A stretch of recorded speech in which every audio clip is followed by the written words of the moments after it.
నమస్కారం అండి. నేను డాక్టర్ దీప్తి. ఇవాళ నేను ప్లాస్టిక్ బాటిల్స్ వాడకం వల్ల వచ్చే ఇబ్బందులు ఏంటో చెప్తాను. సో మనం చాలా అడ్వాన్స్డ్ జనరేషన్ ఇప్పుడు. ఎక్కడికి వెళ్ళినా, హోటల్కి వెళ్ళినా, బయట ట్రావెల్ చేసినా, ఎక్కడైనా సరే మనకు ఈజీగా అందుబాటులో ప్లాస్టిక్ బాటిల్స్ దొరుకుతూ ఉన్నాయి. సో ముఖ్యంగా ఎండాకాలం చల్లగా హాయిగా తాగాలనిపిస్తుంది. ఫ్రిడ్జ్ లోంచి తీసి మనకు బాటిల్ ఇస్తారు. కానీ ఆ బాటిల్ ఎక్కడి నుంచి వచ్చిందో మీకు తెలుసా? ఆ బాటిల్ ఎక్కడి నుంచో ట్రాన్స్పోర్ట్ అయ్యి ఆ షాప్ దగ్గరకు వచ్చింది. ఎలా ట్రాన్స్పోర్ట్ అవుతుంది? ఆటోలోనో ఇంకేదో వెహికల్లోనో ట్రాన్స్పోర్ట్ అయి వస్తుంది. ఆ వెహికల్ ఏం చేస్తుంది? ఎండలో వస్తుంది అండ్ ఎండలో ఆగుతుంది. ట్రాఫిక్ సిగ్నల్ దగ్గర ఆగినప్పుడు ఏమవుతుంది?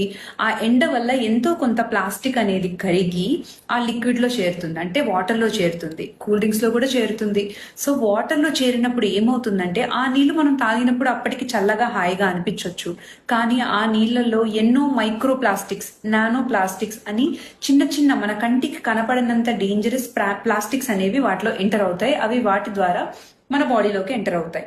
సో అవి మన బాడీలో ఎన్నో డ్యామేజెస్ చేస్తాయి. సో ఉదాహరణకు ఏమేం చేస్తాయి నేను మీకు చెప్తాను. ఈ మధ్య తెలిసింది దానివల్ల liver cancer and breast cancer కారణమవుతుందని.